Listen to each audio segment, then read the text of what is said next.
नमस्कार प्रणाम। हम भोजपुरी गायक मुकेश मनेरी तमाम भोजपुरिया भैया के पैर छू के प्रणाम करतनी। आज हम एगो गोलू भैया के सैड सॉन्ग गावे जा रहल बनी। भैया हो, यदि जो वीडियो रउआ लोगों के पसंद आई तो वीडियो के शेयर करब, हमारे चैनल के सब्सक्राइब करी और नया नया वीडियो पावे खातिर बेल आइकन के जरूर दबाइब और कमेंट में जरूर बताइब कि गीत कैसन लागल। कुछ नहीं भावेला बस तहरे याद आवेला, कुछ नहीं भावेला बस तहरे याद आवेला।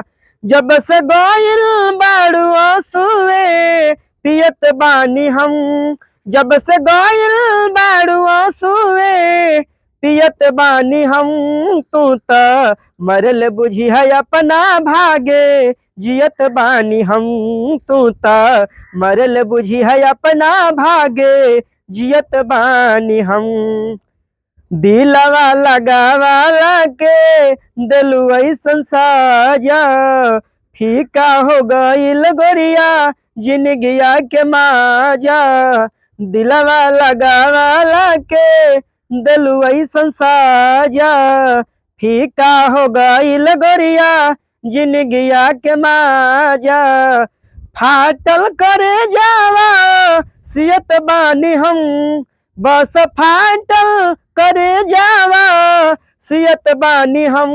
तू त मरल बुझी है अपना भागे जियत बानी हम, तू त मरल बुझी है अपना भागे जियत बानी हम।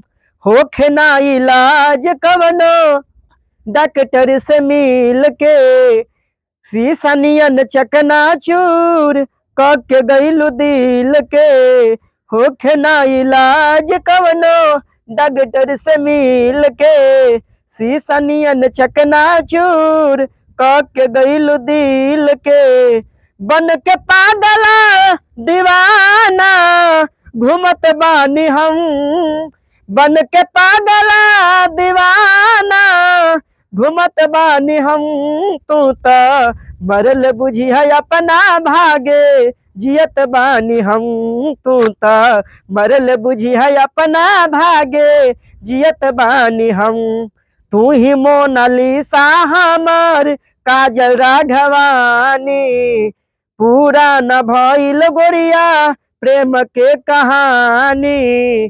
तू ही मोनालिसा हमार काजल राघवानी, रहल अधूरा हमार प्यार के कहानी।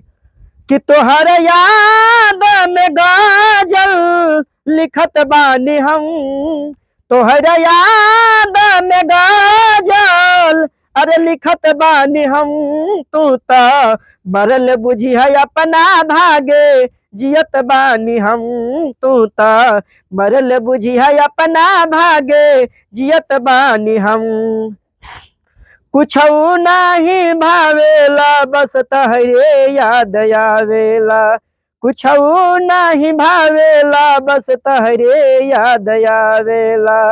जब से गइल बाड़ू आंसुए पियत बानी हम, जब से गइल बाड़ू आंसुए पियत बानी हम।